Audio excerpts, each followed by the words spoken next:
And let me make you co-host. Cool. Cool. So yes, today we have the honor of having Carlos speak for us. So Mudarra. So Carlos honestly has a huge amount of different expertise, but at least the way I've come across actually your papers before, I didn't connect the dots until I was reading your CV. I've actually read a couple of papers. So yeah, he's an expert in different kinds of Whitney extension theorems, especially recently in convex case. Though I have to say, the first paper I saw of yours was like the closed form in the Hilbert case, like the more classical C1 omega Yeah. one. So it's pretty cool. Yeah, and today he'll be speaking to us exactly about one of those, which is smooth convex extensions and applications. So, up to you. Okay. Well, thank you, Anastasis, for the presentation, and thank you so much for inviting me. I'm very happy to speak in these seminars. So yes, and also thank you for all the organizers of these seminars. Yes, so today I will be discussing or talking about some problems on smooth extensions like convex functions, extensions of jets, and maybe some applications at the end. And this is based in a joint in a based on collaboration with Daniel Azagra and Erwan Gruyer. So there are results from these are results from some years ago. And yeah, so first of all, we need to understand what's the object that we are trying to extend. So what is an MJet? So the definition now looks very abstract, but we will restrict ourselves later to the case m equal to 1, and everything will be much simpler in any case. But yes, an MJet. So m is an order of smoothness, so it's a natural number. E is a subset of Rn, and what we call an MJet is simply a list, a collection, finite sequence of functions A0, A1, Am, where each AK takes values into symmetric linear maps, k-symmetric linear maps in Rn. So A0 is just a real value function. A1 is a vector value function, and we can imagine A2 as a function from E into symmetric matrices, square matrices in Rn. And the idea, this type of extension problems, we wish to extend or we wish to find a function of class Cm that is globally defined in Rn. So that is what we call an extension of the jet. That means that not only the f extends the initial function, but also the gradient extends A1 from E to Rn. The Hessian of f extends A2 from E to Rn, and so forth. And yeah, with specific regularity, we ask for Cm first. So we need these equalities up to order m, of course, and then we will add some geometric constraints such as the convexity, but that's in a couple of minutes. Yeah, so also a bit of notation that I will use mostly for the case m equal to 1. We will consider this Cm m omega space or Cm alpha for the Hilbert cases. That means that we consider functions of class Cm whose nth derivative is uniformly continuous and has, let's say, modulus of continuity omega. That means that this supremum is bounded. And yeah, when the modulus of continuity is just the Hilbert cases, we get the classical Hilbert cases. For alpha equal to 1, we get Lipschitz functions, Lipschitz derivatives. Yeah, so the Whitney theorem is is the starting point for this type of results. Is a result from the 30s that gives essentially if and only if conditions on these jets to guarantee that there exists an extension of class Cm of the jet. By an extension, again, I mean that they extend not only the A0, but also all the derivatives. And the if and only if condition that we need is that this limit is equal to 0 uniformly on each compact subset of E for each K. And this relation is nothing but saying that these MZ, they have to behave like Taylor type, like a Taylor type condition. So AK minus the corresponding Taylor polynomial with higher order derivatives, they might satisfy the property that we have for the Taylor reminders in the Taylor theorem. And yes, so we have a version for Cm omega by proof in a paper of Glaese, but with the same ideas, where it's the same, but now we fix a modulus of continuity, and the control that we have on the limit is quantitative.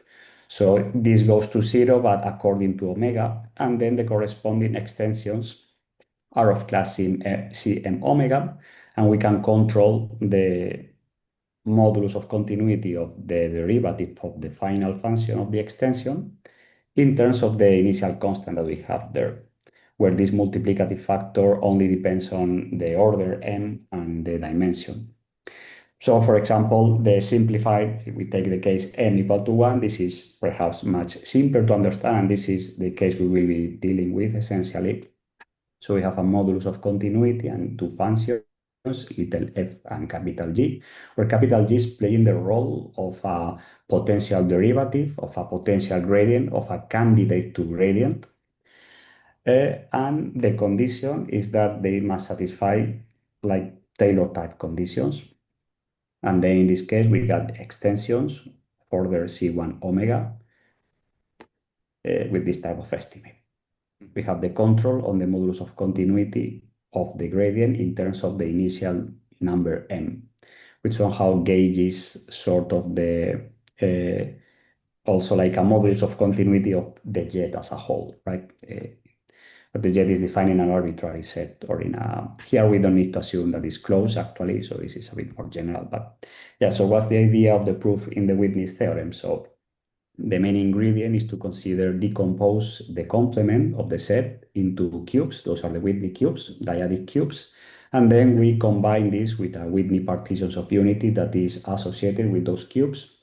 What we need to do is we fix a special sequence of points in the domain, and then in the set E, we define our extension as A0. That's natural. We want an extension, so we define it directly as A0. And then what we need to do in the complement is to integrate or to sum the partitions of unity, the partition of unity that we have against the sort of the Taylor polynomial that we can construct with the given data centered at this special point PQ. Okay, so this is the Whitney formula. And yeah, this satisfies the nice properties and extension, and this is a classical result from the 30s. Okay, but Yes. so this is a, Sorry, is it okay? And a quick question, what do you of course. see in here? Is any set? Mhm. Any set? Yes, well, in this case, if we only consider the case, this case, the case CM, we need to assume that E is closed, or at least somehow we need to assume that the functions, they must map Cauchy sequences to Cauchy sequences, something like that that allows to go to the boundary, let's say, easily. In the case where we have, or where we consider these conditions of order m omega, we don't need to assume that, because, for example, in this case, you can extend the functions to the boundary with the same constant, to the closure with the same numbers by continuity. But in the more general version, we say that it's closed, yeah, because in principle it is not guaranteed that with this we can extend those same functions to the boundary. But yeah, in the end, but regardless of close or not, we don't assume any geometry or anything in the set. Okay, thank you. Okay, so this formula gives the solution to the general problem, the Whitney formula, the Whitney extension operator. Now we consider convex extensions. Can I ask just one question also? Yes. Okay, I think I know the answer, but I always want to double check. For the Whitney decompositions in the classical proof, they're always like infinite trees, no? Never finite. What do you mean if Like, infinite trees? yeah, I mean like if E is even if E is a finite set, like the Whitney decomposition is like Yes. Yes. Okay, maybe in the finite case, it's possible to find another way to extend with the smooth functions. I don't know. But yes, the idea is that the cubes get smaller and smaller as we approach the set E, right? So, and the cubes have the property that they have the diameter comparable to the distance, and that gives a good control on the constants that we need and on the limits that we need. But yeah, if they are in general, they must be infinite. Yeah. Infinitely many. Thanks. Okay, and In the corner. okay. And yes, the convex problem is the same, but so we have an arbitrary set, we have a modulus of continuity and an order of smoothness, and we have an MZ again. So let's propose the very general problem just for So we can find, so the problem is to find the optimal condition. By optimal, I mean if and only if conditions for which the extension, or we can find an extension of class Cm or Cm omega that has the additional property that is convex. So it's a geometric requirement that we add to the smooth problem. Yeah, so there are two, let's say, immediate difficulties. Well, the partitions of unity destroy convexity because we multiply and they get 0 and 1. So that's how we have to be very careful with that. Partitions of unity are good to patch local extensions, but for the convexity problem, also is related to the other difficulty. The convexity problem is of global type because we need to preserve a global shape in Rn, and what we do in locally can affect what happens globally. I know that this is very vague, but yeah, but so this is the problem, or this is a new difficulty that we have with this problem, right? But before, of course, before our progress in the solution, there were some solutions by Mohammad Gomi and Minjan, where they show that we have a compact convex body, and essentially we have functions there that are already Cm, have some regularity, and we know that the Hessian is strictly positive in the boundary. So that's like in the language of convexity, we could call this strongly convex. Then it's always possible to find extensions. But that's, of course, this covers many interesting cases, of course, but this is a very restrictive condition. So we want to try to solve the problem in full generality. Yeah, so let's begin to try to warm up with this type of problem. Let's assume that we want to extend only 5 points, and the given f that we want to extend is the absolute value. Let's don't say anything about a potential data of capital G of derivative. Yeah, so if we take this picture and we try to extend this with a convex function that is differentiable, this is impossible. The only possible extension is forced to be the absolute value between -2 and 2. And we have a corner here, we have a singularity for the derivative. So this is a difference with the easy example that we have from the smooth case. This is impossible. It's possible to extend with a convex function, the absolute value itself, but impossible to extend with a smooth, with a differentiable convex function. Whereas if we remove only 1 point, it's an exercise, or not an exercise, but it's something we can do as a game. If we remove just one of the points, then it's possible to extend with a smooth convex function, because we have more flexibility. It doesn't matter which one you remove, but if you remove one, then it's fine. But if you put these 5, it's impossible.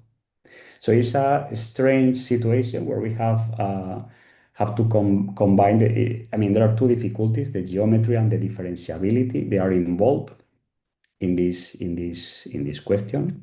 Yeah, we have just to warm up, right? Just to somehow try to understand why this is different from the smooth case, which is kind of obvious because of the geometry of the convexity, but yeah, just an example.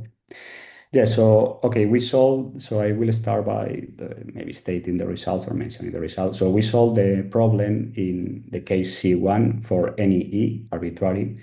I will basically comment today in the compact case, which is the paper that Anastasis asked me about, essentially, where the solution is given by two, let's say, not easy, but testable conditions that are simple.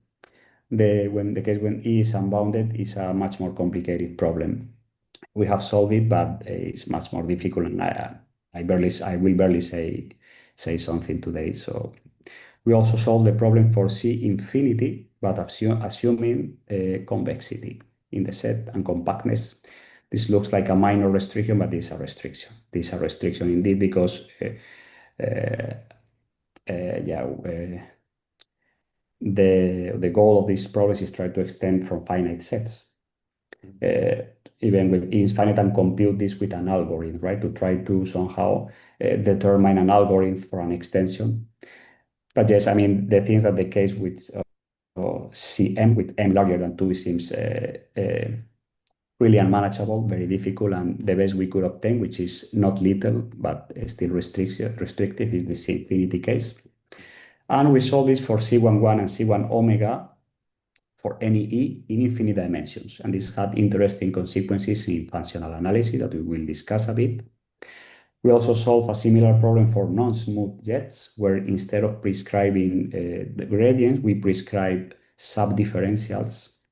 So we consider instead of gradient set value maps, and we extend with functions that are not differentiable; they are subdifferentiable, but somehow respect the given gradients.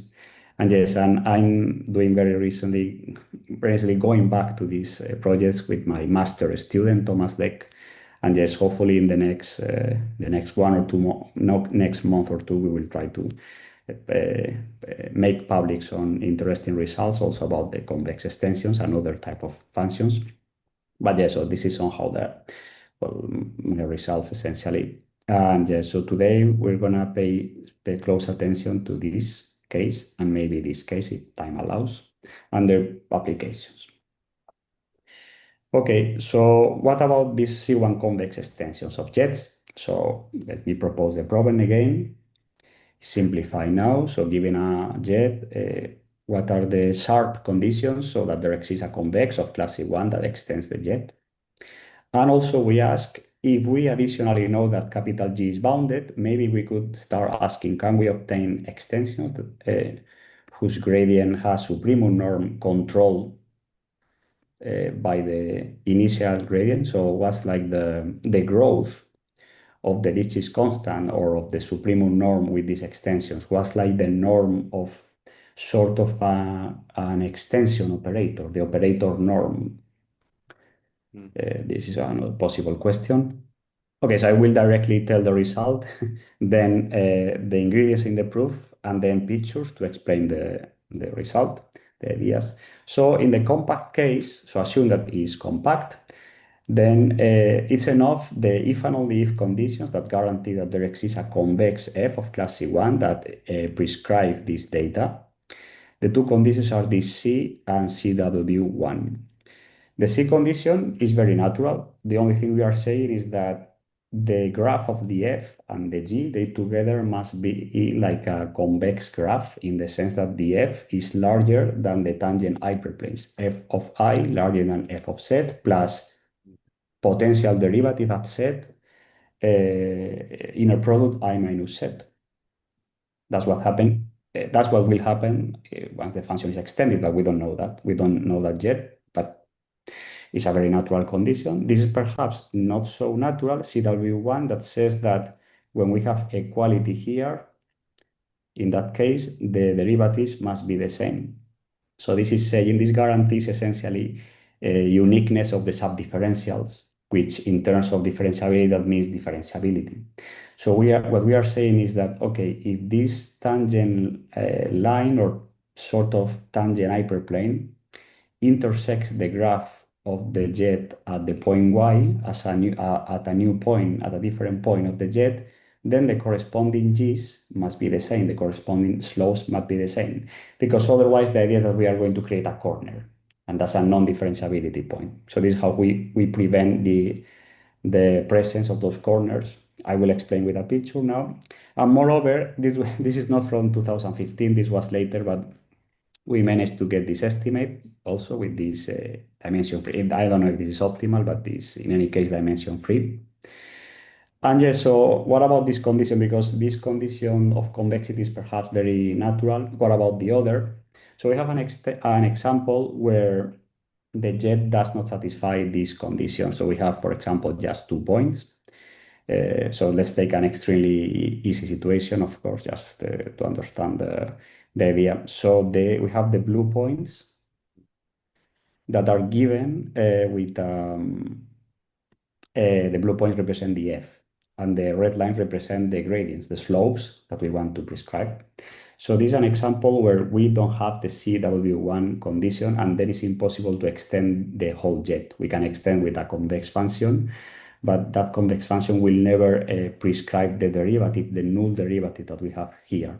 The reason is that if we take this point and we take the corresponding hyperplane generated by the point and the derivative, is going to intersect the graph of the jet at this point at 0, but the derivative doesn't match. The derivative here, which is flat, is 0, doesn't coincide with the one here.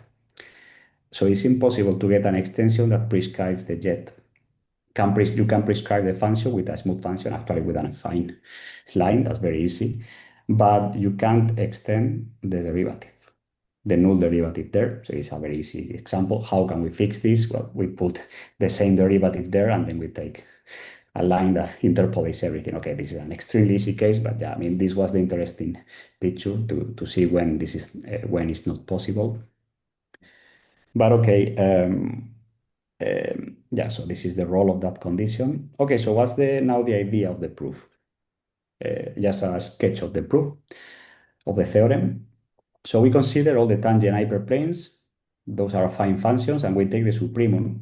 That's what we call the minimal convex extension because actually all possible convex extension must be larger than this pointwise because it's the supremum of the affine hyperplanes. And this is a convex function that is finite because this is compact. So that's this not a, I mean, and these are continuous functions, so that's fine. And this condition, convexity implies that this is an extension of the little f. And moreover, using this other condition, the m is going to be differentiable, not everywhere, but at least in the points of E, at least in the points of the data. And the gradient is going to be equal to capital G. But it's not everywhere differentiable, so this is still not a solution. So then we're going to use smooth approximation techniques to construct a differentiable function g in Rn, which is an extension. It's like a Whitney extension. It's not convex, not necessarily convex, but is way larger than m. G is larger than m plus a quadratic function because E is compact, so this behaves at infinity like a quadratic thing, and m is Lipschitz. So this goes to infinity in a quadratic manner, essentially. Because m is Lipschitz because it's a supremum of Lipschitz functions. And then we use this very nice theorem of Kirszbraun and Christensen, which says that when we take convex envelopes of differentiable functions, then and the function is coercive, goes to infinity and infinity, then the convex envelope is a convex function, of course, of class C1.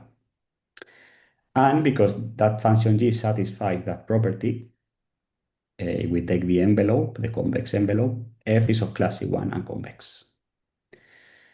And finally, we check that it's an extension. So this is a sketch of the proof.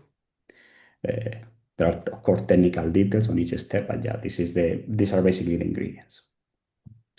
Okay, so let's go to the pictures. Let's take a very simple case for just 4 points. The values are given with data of derivative that we also need to extend.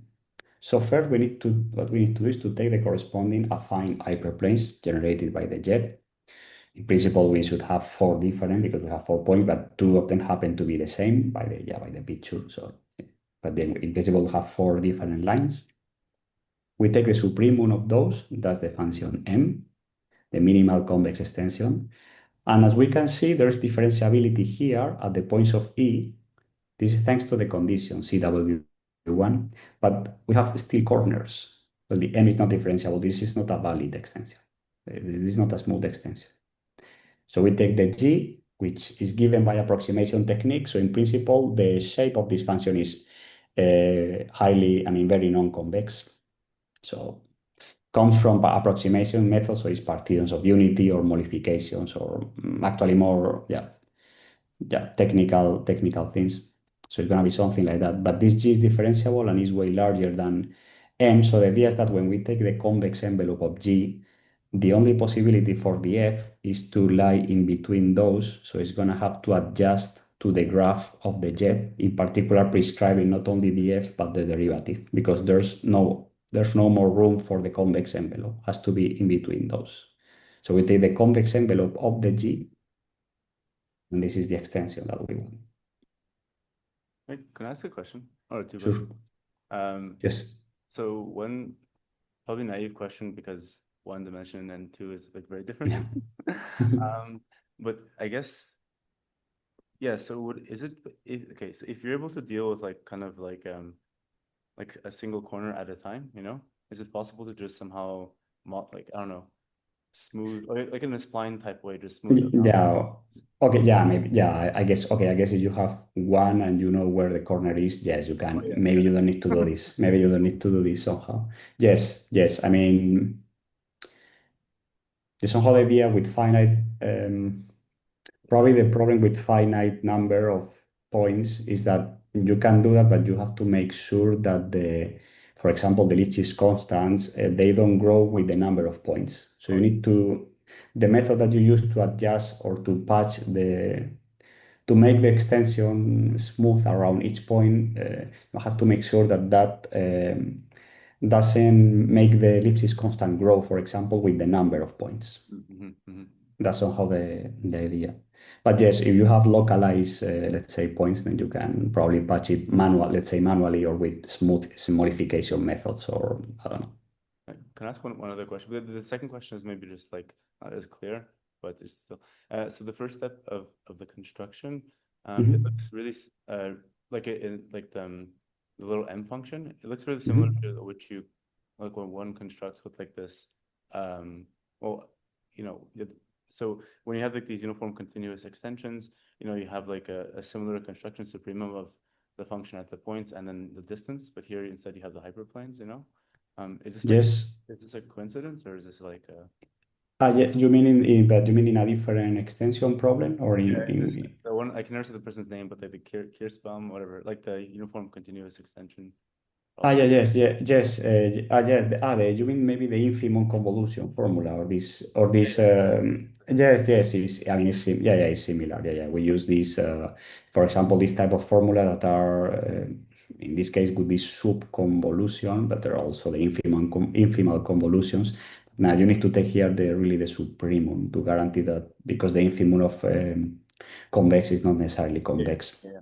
But yeah, this, I mean, so how does the idea? And later we will see a formula, not for the M, but actually for the G, that involves this convolution, or the infimal formula that you probably mentioned, where we have to add a distance or add a parabola.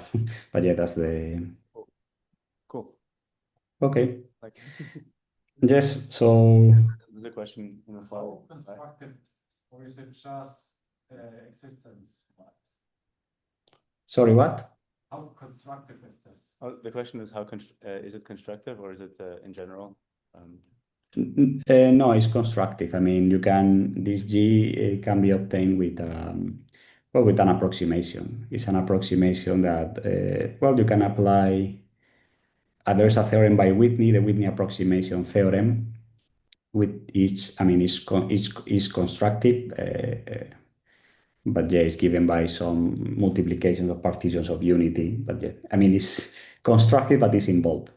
I don't have like a clean formula for the G, like a concrete clean formula. Later in the other problem for C11, there is a clean formula. But if in this case we need the G, comes from approximation methods. We don't use axiom of choice or anything like that. But yes, it's involved and it's technical. Can I make a comment? Maybe an obvious one, but I guess when E is finite, I guess like Pfefferman has like an algorithm too. Yeah, but I don't know for the convex. I don't know. Oh, yeah, I mean, yeah, of course. Yeah, I mean, yeah, of course. This is, of course, some other results that are for functions, yeah, as opposed to jets. Oh, yeah. Yes, they have like algorithms for finite many, yeah, for many points. But to my knowledge, I don't think I don't know if someone has considered the convex case. Oh, I don't know. I don't know. So. cool. Okay, so yeah. So by the way, with a different formula or well, this in the same spirit, but with a more involved formula, one can achieve this 5 in the bound. And yes, these are, by the way, possible convex envelope formulas. So it's the largest affine function lying below G. This is in a Banach space, so we need to assume that is continuous or lower semi-continuous. And this coincides with some infimum of convex combinations of the data, of the values of the function we want to take the envelope to. And in the case of our n is enough to take n plus 1 points in the combinations, right? So these are formulas, well-known formulas for the convex envelope. And yes, and just to mention in the unbounded case, yeah, these conditions are no longer sufficient. First of all, the supremum might be finite because now E is unbounded, so there's no guarantee that this is finite. And in particular, if this is infinite, at some points there won't be convex extensions at all because this is the minimal. But this is not actually, this problem is not difficult to overcome. It's just we only need to add a concrete condition. The problem is this one, that we might have convex extensions that are differentiable in an open set around in a neighborhood of the domain of the set, and still there are no global C1 convex extensions. So it's a certain phenomenon. Yeah, this is related to what we call the global geometry of convex functions and the presence of corners at infinity. But yeah, this is a terminology that we use in our paper. But so yeah, we have solved this problem. It is much more complicated, and I'm gonna show you only a corollary of the main theorem, which covers a special case, covers the case where the derivatives they have full span. So we have many, let's say, many directions in the given derivatives. Then the moral of this corollary is that everything works similar to the compact case, similar. Kind of, we need to add this technical condition to guarantee that the maximal is finite. And as concern this differentiability condition, the only thing we do is to replace points with sequences.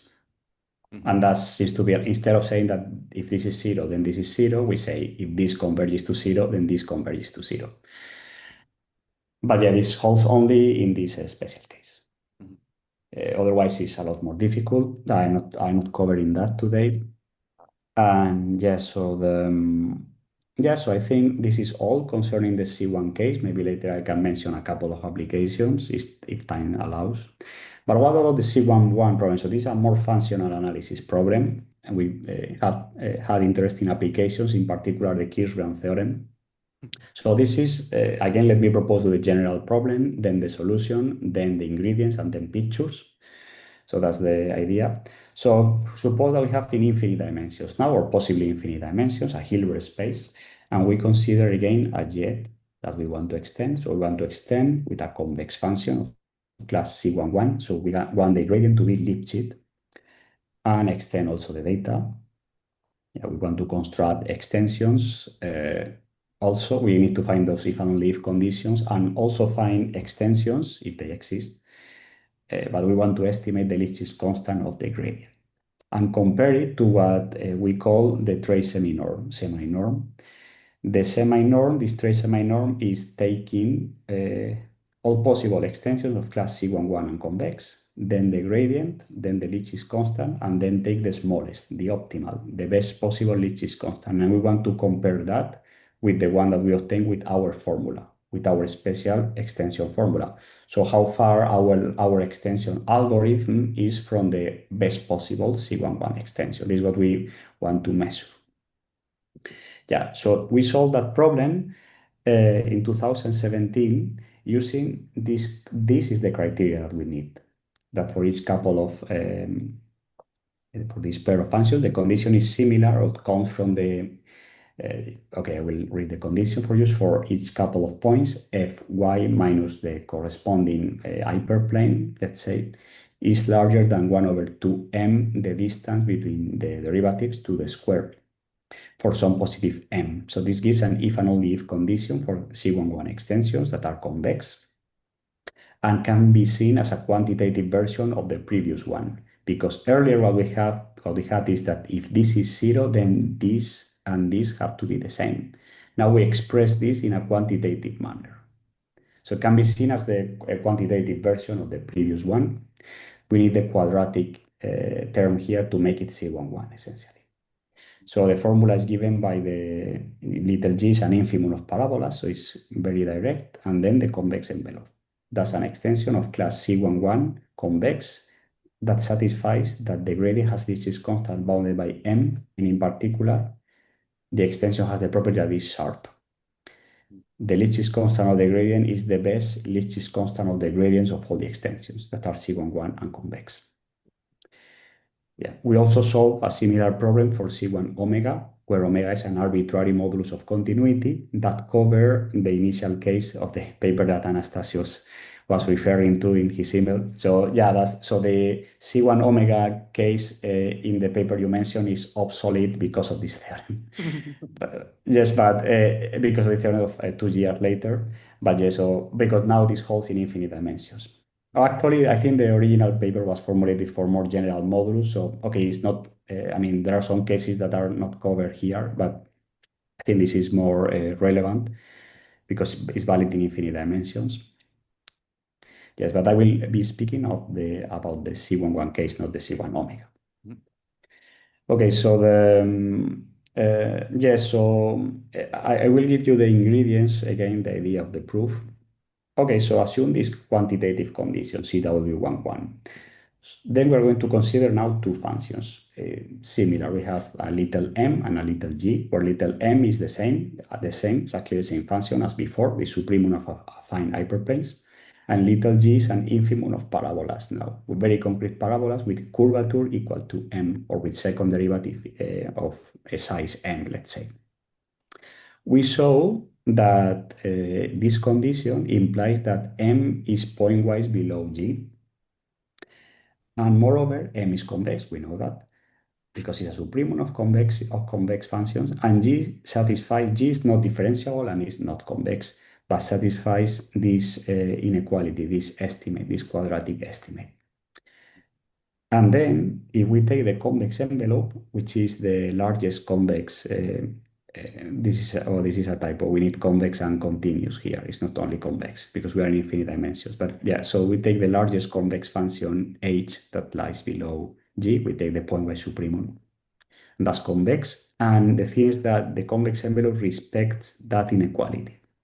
So the inequality that we have with the g propagates to the f with the same numbers. But for a convex function, this is a lot, because in a convex function that satisfies this property is of class C11, and the Lipschitz constant of the gradient is bounded by 2m. Whereas for the g, this doesn't imply anything, because g is only continuous, essentially. But for a convex function, this type of inequalities are the same as C11, the same. Convex and continuous, because we are in infinite dimensions. And finally, we check that it's an extension. That's more straightforward, probably. Yeah, so again, pictures. Let's take the same picture. Exactly the same data. And now we have to consider first some parabolas, the green lines, these green parabolas, G. Again, we should have 4, but by the geometry of the jet, 2 of them agree. And those are these green parabolas. We consider again the affine hyperplanes, and then we are going to take the infimum of the greens and the supremum of the reds. This is the picture. The m is the same as before. The g has a concrete shape. Notice that g is not differentiable. Look at the points here, and is of course not convex. But the capital F, the convex envelope, is going to be in between the m and the g, and so is the desired formula. Yeah, and you can check that we can check that this formula satisfies the appropriate bounds for the Lipschitz constant. So can I ask how much time do I have? I guess about 10 minutes or so. Yeah. Okay. Yeah. So these are some ideas of the C11 convex case. So what are the implications in functional analysis that, in my opinion, are remarkable? So we were able to somehow use the convex problem, solution to the convex case, to the arbitrary problem. So this in terms of a theorem, is not a new theorem. This was a theorem from the 70s by John Wells, who proved the Whitney-Glaser theorem in Hilbert spaces, infinite dimensional Hilbert spaces for the class C11. The proof was based on a complicated construction, even when the set is finite, and when the set is infinite, uses axiom of choice, and there's not constructive formula. And this result was really wonderful. But then Le Gruyer obtained a simplified proof, simplified Wells proof, but still without providing an explicit formula. The argument of Le Gruyer is really beautiful, but still one need to use Thom's lemma, and there's no explicit formula.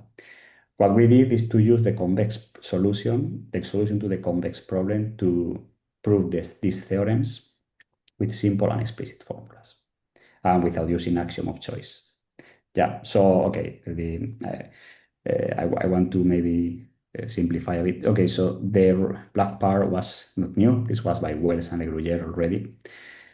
And this is a testable condition, nice condition that we identified for the extendability. What we proved is that the extension can be made using, again, an infimum of parabolas, then a convex envelope, and then we need to subtract an appropriate parabola. And this is a C11 extension of the jet, whose gradient has Lipschitz constant bounded by m, where m is the one from the assumption. And this also has the best possible Lipschitz constant of all C11 extensions. But this is in principle for functions that are not necessarily convex. This is for all the C11 functions. So why there's this connection? Because there is a connection between convex C11 convex and C11. If we take an arbitrary jet and we do a parabolic transformation like this, then they are very well related. The jet has a C11 extension if and only if the other one has a C11 convex extension. Maybe with a different constant, that's fine. But since we knew how to solve this problem with our formula, then we knew how to solve this. The only thing we need to do is to start with this jet, we sum a parabola, therefore we are in the convex case. We solve the convex case with an extension, we obtain an extension, and then we undo the change. Then we subtract the parabola. So that solves the C11 case. And one of my favorite applications is this Kirszbraun theorem with an explicit formula. Yeah, so the celebrated theorem of Kirszbraun from the 30s, I think it's actually Kirszbraun and Valentine, to be more precise, but yes, so Kirszbraun and Valentine is that any Lipschitz mapping between a subset of Hilbert space onto another Hilbert space can be extended without increasing the Lipschitz constant. This is a classical theorem in functional analysis. And the proof of Kirszbraun is based on this idea, like the same that we do in the Banach extension theorem, where we extend point by point. We take a point that is outside the set. The difficult part is actually to extend the mapping to one more point without increasing the Lipschitz constant. That's the very difficult part, and the proof of Kirszbraun is actually very elegant and beautiful. But then you need to use transfinite induction to extend to all the points. Thorne's lemma. That's the idea of Kirszbraun, but this actually is absolutely, I mean, this argument there is absolutely wonderful, but still we have the limitation that this is not constructive. So we saw the following. It's possible to extend with a concrete formula if we use convex analysis. We take the mapping G, which is Lipschitz. We take this function of two variables, x and y, where x is in x and y is in y. It's an infimum of parabolas again, appropriate parabolas. Then we take the convex envelope. Then we take the gradient, and then the partial derivative with respect to y. That's like projecting onto y. And then we evaluate it at the first coordinate only. We make zero the other one. There is an Lipschitz extension of the initial G, preserving the Lipschitz constant. And we are not using axiom of choice or Thorne's lemma. In particular, I have a concrete extension, an explicit formula.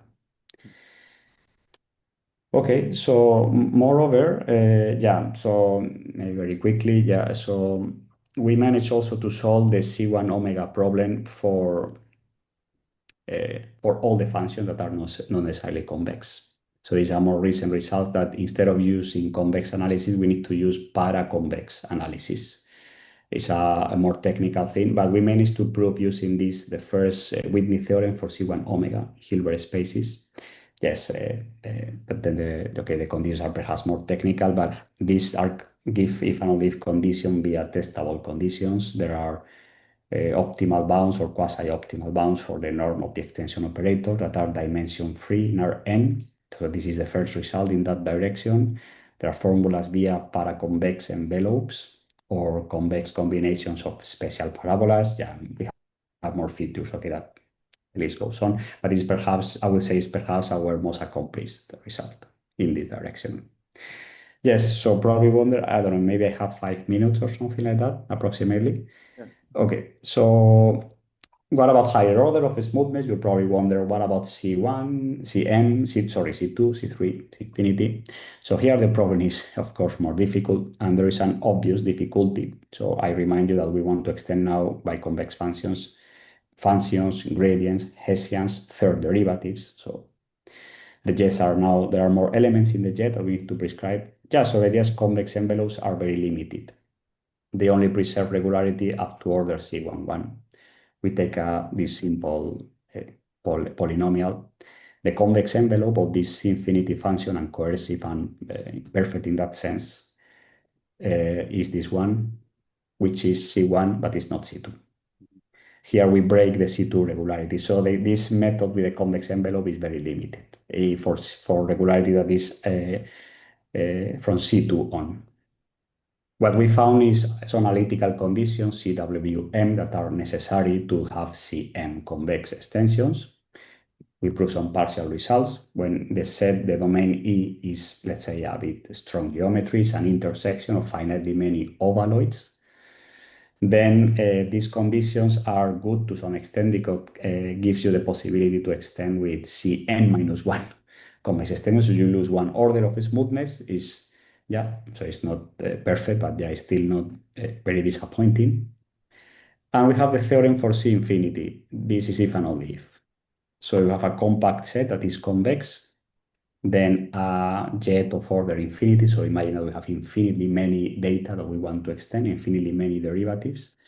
Then we found some conditions that are technical or analytical. They are not geometric type as before, but there exists a convex function C infinity prescribing all the derivatives if and only if the jet for each m, each of the corresponding m jet, the truncated m jets, satisfy this condition, the CW1M. It's an analytical condition that I don't want to describe. And finally, in this last slide, some further applications by other authors. Well, the first one is by us as well, but yes, so we have the geometric counterpart. This can be seen as the same problem that we had in C1, but from the differential geometry point of view. So assume we have a compact set and a continuous map with text values in the unit sphere. Now we want to interpolate this data with the boundary of a C1 compact convex body B, whose Gauss mapping must agree with the given n. So instead of extending as before a function and a candidate to gradient, we extend a set and a candidate to Gauss mapping, to normal outer unit normal. So we solve this problem with a similar condition. There was an application by Estíbaliz Durán Cartagena and Antoine Lemenon, which shows that characterize the curves that solve certain gradient flow equation for some convex function. So the solution to this ODE for some f. This was found by Durán Cartagena and Lemenon in a characterization using, among all, this is not a corollary, not at all, but one of the steps they use our result to construct this f, this extension f. And finally, there are results by Azagra and Hywos using about Lucene type properties. So this is more related to measure theory. So in the same spirit as measurable functions have Lucene type property of type continuous, right? Because measurable functions are continuous, are equal to a continuous function up to a set of measure that can be made arbitrarily small. That's the Lucene type property. So they show that if the function has certain geometry, this is equivalent to saying that convex functions have a Lucene type property of order C1 and convex as well. Yeah, so these are some applications to other areas, and I think that's all from my side. So thank you a lot for your attention.